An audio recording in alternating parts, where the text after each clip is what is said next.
கர்த்தருடைய நாம் மையப்படுவதாக. நம்ம இன்னைக்கு என்ன தியானிக்கணும்னு நினைக்கிறேன்னா, நம்ம எப்பொழுதுமே தேவனுடைய சித்தம் செய்யணும் அப்படிங்கிற விருப்பம் நமக்குள்ள இருக்கு. அதுதான் தேவ சித்தம்னு நமக்கு தெரியும். ஆனா அநேக நேரங்கள்ல நாம என்ன செய்யறோம்னு தெரியாமையே நம்ம அதாவது தேவ சித்தம் செய்யறதா நினைச்சுக்கிட்டே கூட நம்ம சுய சித்தம் செய்ய முடியும். ஏன்னா அந்த அளவுக்கு நமக்குள்ள சுயம் ரொம்ப ஆழமாக வேரூன்றி இருக்கு. நாம மனம் திரும்புதல குறித்து கேள்விப்பட்டிருக்கோம். மனம் திரும்புறதுன்னா பாவத்திலிருந்து மனம் திரும்புறது, மனசாட்சியின் செத்த கிரியைகளில் இருந்து மனம் திரும்புறது, உலகத்திலிருந்து பிசாசின் பிடியிலிருந்து, இது எல்லாமே நாம அறிந்திருக்கிறோம். ஆனா சுயத்திலிருந்து மனம் திரும்புறதா ரொம்ப முக்கியம். ஏன்னா நம்முடைய ஆண்டவர் தெளிவா சொன்னாரு. மத்தேயு சுவிசேஷம் 7ஆம் அதிகாரம் 21ஆம் வசனத்துல, என்னை நோக்கி கர்த்தாவே கர்த்தாவே என்று சொல்லுகிறவன் எல்லாம் பரலோக ராஜ்யத்தில் பிரவேசிக்க மாட்டான், பரலோக பிதாவின் சித்தத்தின்படி செய்கிறவன் தான் அதில் பிரவேசிப்பான் என்று சொன்னார்.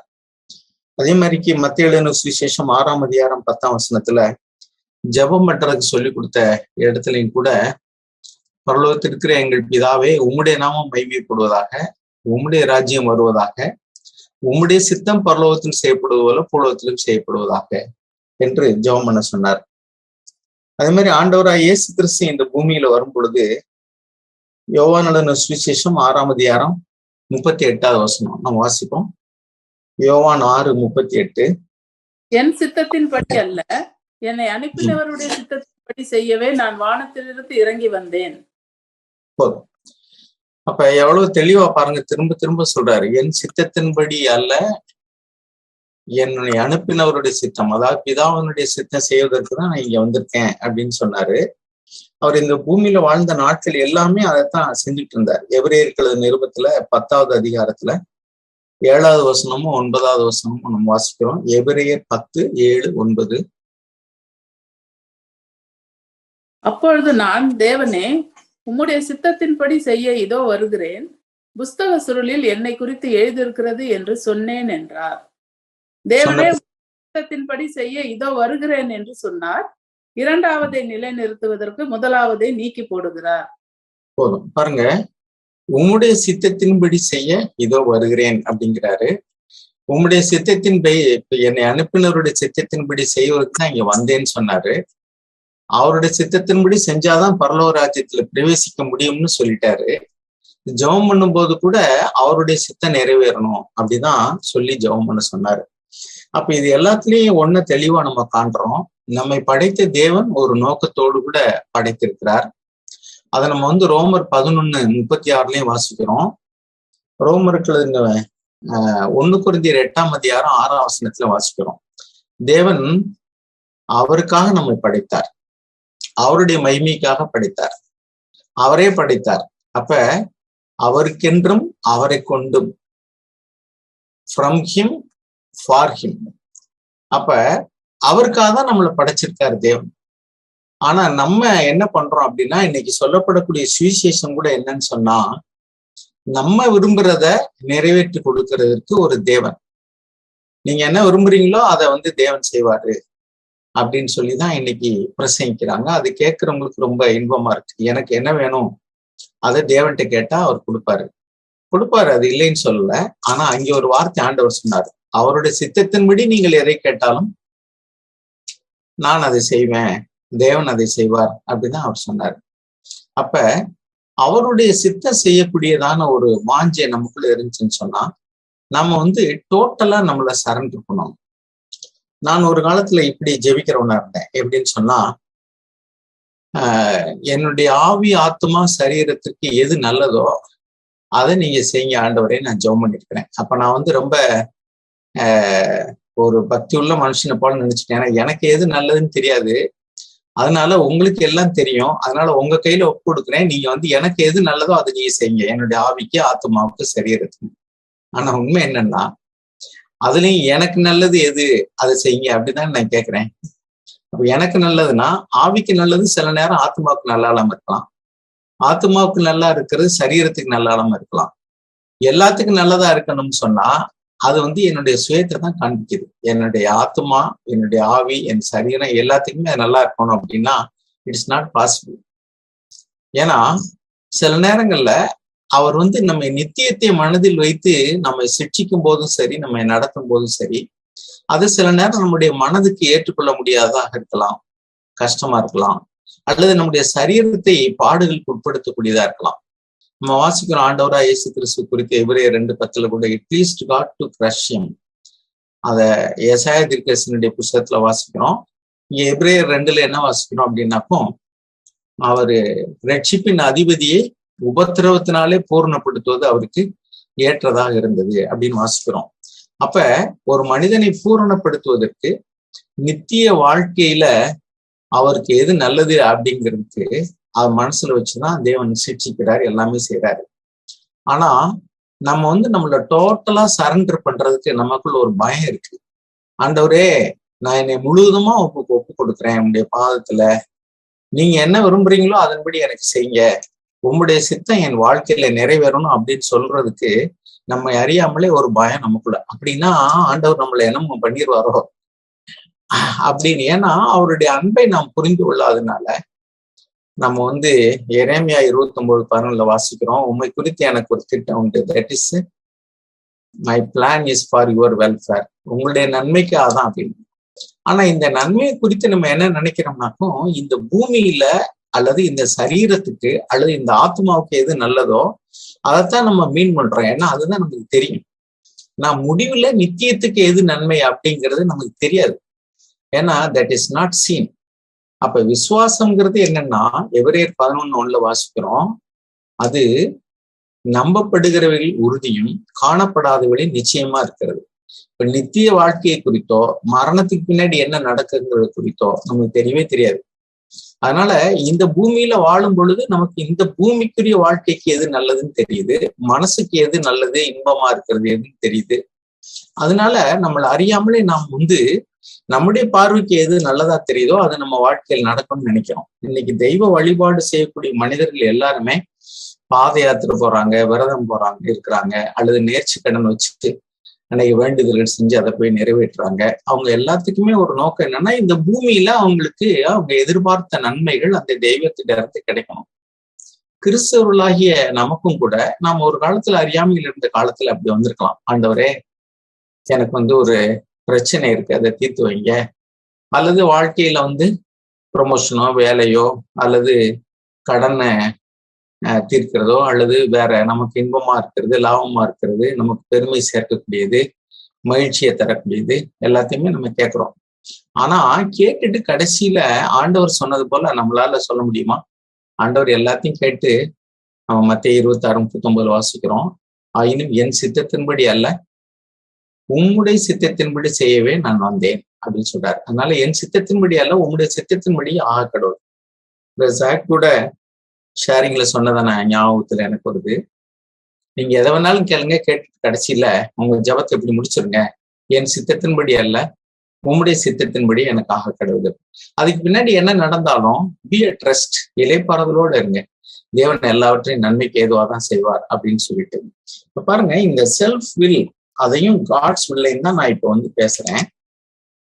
நமக்குள்ள ஒரு சுயம் ஆழமாக வேரூன்றி இருக்கு. அது நான் என்ன விரும்புறேனோ அல்லது எனக்கு எது நல்லதா தெரியுதோ அது என் வாழ்க்கையில நடக்கணும் அப்படின்னு நம்ம நினைக்கிறோம். அதற்கு நாம் விசுவாசிக்கக்கூடிய நம்பக்கூடிய தேவன் எனக்கு உதவியா இருக்கணும். அதுக்கு தான் நம்ம தெய்வத்தை தேடுறோம். அதாவது உலகத்தில் உள்ள மனிதர்கள் இதுதான் தேடுறாங்க. என்னுடைய பார்வையில எது நல்லதா இருக்கோ அதை நான் கேட்பேன், அதை நீங்க எனக்கு செய்யணும், அதுக்கு எனக்கு ஒரு தெய்வம் வேண்டும் அப்படின்னா that man wants to be the Lord over God. கடவுளுக்கு மேல அவன் அதிகாரம் செலுத்தக்கூடிய, நான் என்ன கேட்கிறேன்னு அதை செஞ்சு கொடுக்கக்கூடிய ஒரு வேலைக்காரனை போலதான் தெய்வத்தையே அவன் தேடுகிறான். அதை செஞ்சு கொடுத்தா நான் உனக்கு அதை செய்வேன் இதை செய்வேன் வேண்டுதல் வச்சுக்கிறாங்க. பட் நமக்கு ஆண்டவர் சொல்லி கொடுத்தது என்னன்னா, நமக்கு எது நல்லதுன்னு அவருக்கு தெரியும், எது தேவைன்னு அவருக்கு தெரியும். அதனால அவர் நித்தியத்தை மனதில் வைத்து அதையெல்லாம் தீர்மானிக்கிறார். ஆனபடினால அவர்கிட்ட போய் என் ஆவி ஆத்மா சரீரம் எல்லாத்துக்கும் நல்லது செய்யணும்னா அது ஒண்ணுக்கு ஒண்ணு முரணான காரியத்தை கேட்கறது போலதான்.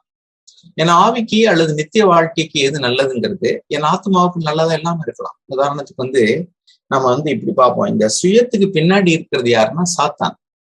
அவனுடைய ஆவிதான் எப்பொழுதுமே நான் நினைக்கிறது நடக்கணும் அப்படின்னு நினைக்கிறது. இதை நம்ம அறியாம இருக்கிறோம். நம்ம எப்பொழுதெல்லாம் நான் நினைக்கிறது நடக்கணும், நான் கேட்கறது கொடுங்க அப்படின்னு சொல்லிட்டு கடைசியில என்னுடைய சித்தத்தின்படி அல்ல உங்களுடைய சித்தத்தின்படின்னு சொல்றதுக்கே நமக்குள்ள ஒரு தயக்கம் உண்டாகும். ஏன்னா என்னுடைய சுய சித்தத்தை நான் விரும்புறத முழுவதுமா சரண்டர் பண்ணிட்டேன்னா ஒருவேளை தேவன் நமக்கு தாறுமாறா எனக்கு அது பண்ணி விட்டு வரோம், நீ தானப்பா கேட்டான் ஏன் விருப்பம்படின்னு அப்படின்ட்டு. அப்படி இல்லவே இல்லை. அவர் அன்பின் தகப்பன். அவர் ஒரு காலம் நாம கெட்டதவே கேட்டா கூட அதை உடனே கொடுத்துட மாட்டார். ஏன்னா அவர் நம்ம நேசிக்கிறார். நம்ம பிள்ளைகள் கத்தியை கொடுன்னு கேட்டா கொடுப்போமா? கொடுக்க மாட்டோம். ஏன்னா அது அந்த பிள்ளைகளுக்கு நல்லது இல்லைன்னு தெரியும். அதனாலதான் ஆண்டவர் சொன்னாரு, அவருடைய சித்தத்தின்படி நீங்க எதை கேட்டாலும் நான் உங்களுக்கு செய்வேன், அல்லது அவர் அவங்களுக்கு செய்வார்னு சொன்னார்.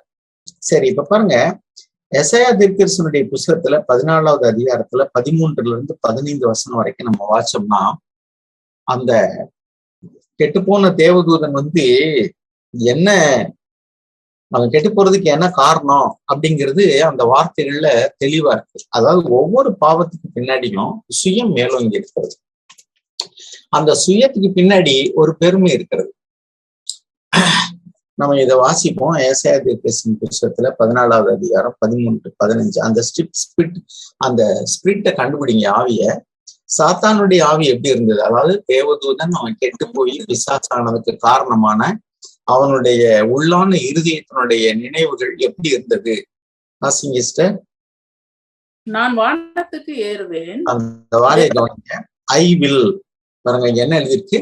நான் வானத்துக்கு ஏறுவேன். ஒண்ணு, தேவனுடைய நட்சத்திரங்களுக்கு மேலாக என் சிங்காசனத்தை உயர்த்துவேன். என் சிங்காசனத்தை உயர்த்துவேன். 2, வடபுறங்களில் உள்ள ஆராதனை கூட்டத்தின் பர்வதத்திலே வீற்றிருப்பேன் என்றும். பாருங்க, இதை நான் ஆங்கிலத்துல வாசிக்கிறேன். எசாயா தீர்க்கதரிசியுடைய புத்தகம் 14வது அதிகாரம் 13ஆம் வசனத்துல பாருங்க. But you said in your heart, உன் இருதயத்தில் நீ சொன்னாய், I will ascend to heaven. I will raise my throne above the stars of God. தேவனுடைய நட்சத்திரங்களுக்கு மேலாக என்னுடைய சிங்காசனத்தை நான் உயர்த்துவேன். And I will sit on the mount of assembly in the recesses of the north.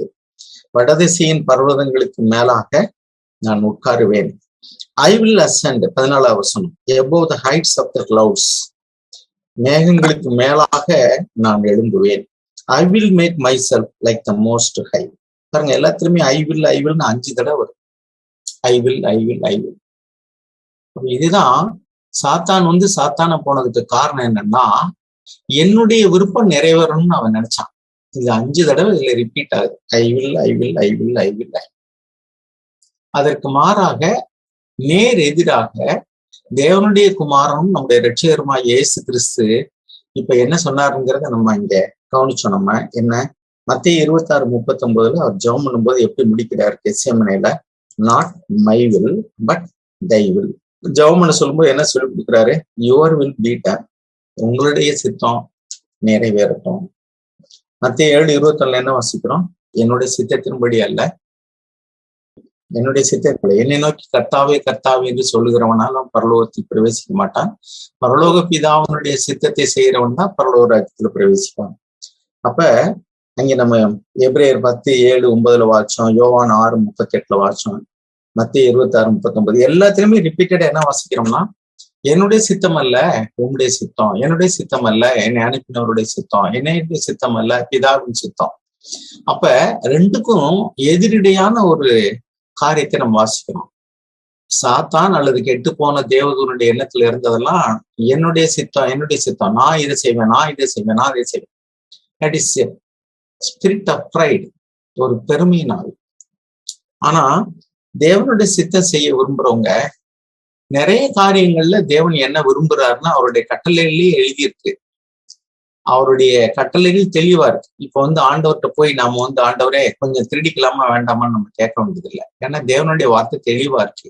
அப்ப அவருடைய சித்தம் என்ன? நம்ம திருடக்கூடாது. பொய் சொல்லாம வேண்டாமா ஆண்டவரே நம்ம கேட்க வேண்டியது இல்லை. விபச்சாரம் செய்யலாமா வேண்டாமா, விக்கிர ஆராதனை செய்யலாமா வேண்டாமா, இதெல்லாம் நமக்கு தெளிவா தேவனுடைய வார்த்தைகள் வந்து எழுதப்பட்டிருக்கு. அப்ப எழுதப்பட்ட கற்பனைகள்ல போய் நம்ம தேவ சித்தத்தை கேட்டு ஜெபம் பண்ண வேண்டிய அவசியம் இல்லை. அது தெளிவாகவே அவர் என்ன சித்தம் சொல்லிட்டாரு.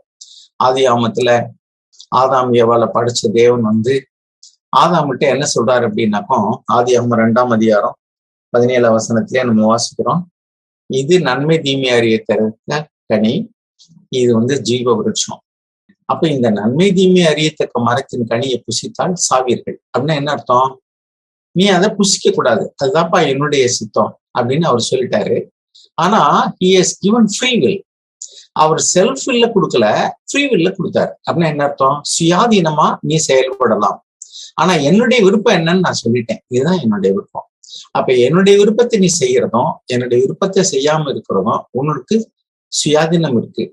ஆனா நீ இப்படி செய்யாம உன் சுய விருப்பத்தின்படி வேற ஒரு முடிவு எடுத்தாள், அதாவது இந்த நல்ல நன்மை தீமை அறியத்தக்க மரத்தின் கனியை புசிக்கூட நான் சொல்லியிருக்கேன், அதை நீ புசித்தாள் நீ சாகவே சாவாய். அப்படின்னா உன்னுடைய ஆத்மாவுல நீ மரித்து போய் விடுவாய்.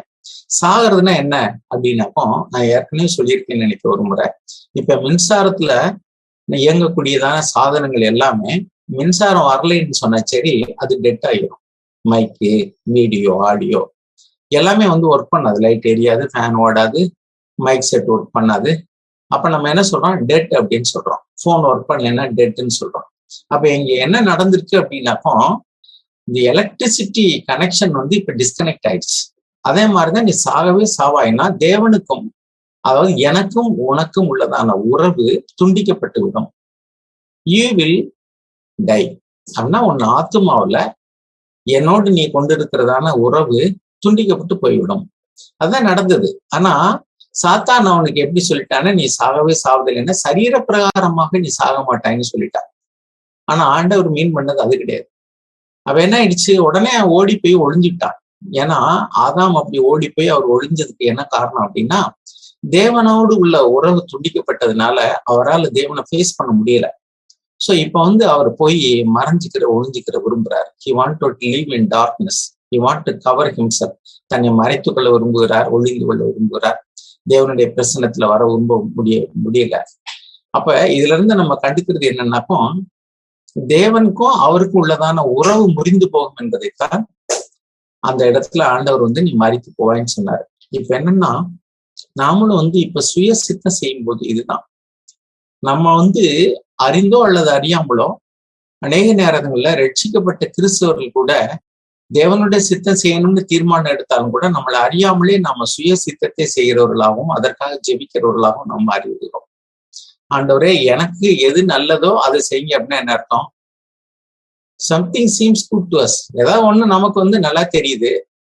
அப்ப ஆனாலும் அது வந்து எனக்கு அதன்படி நீங்க விட வேண்டாம். ஆனா எனக்கு உண்மையிலே எது நல்லது அது உங்களுக்கு தான் தெரியும், அதனால செய்யும். இப்ப என்ன அர்த்தம்னா, எனக்கு எது நல்லதோ அதுதான் நீங்க செய்யணும், என்னுடைய ஆத்மாவுக்கு, என்னுடைய சரீரத்துக்கு, என்னுடைய ஆவிக்கு. அப்ப அதுதான் செல்ஃப் இல்லை. தேவனே உங்களுக்கு எது நல்லதா தெரியுதோ அதை செய்யுங்க அப்படின்னு சொல்லி அவருடைய முடிவுக்கு விடுவதற்கு நான் தயாரா இல்லை.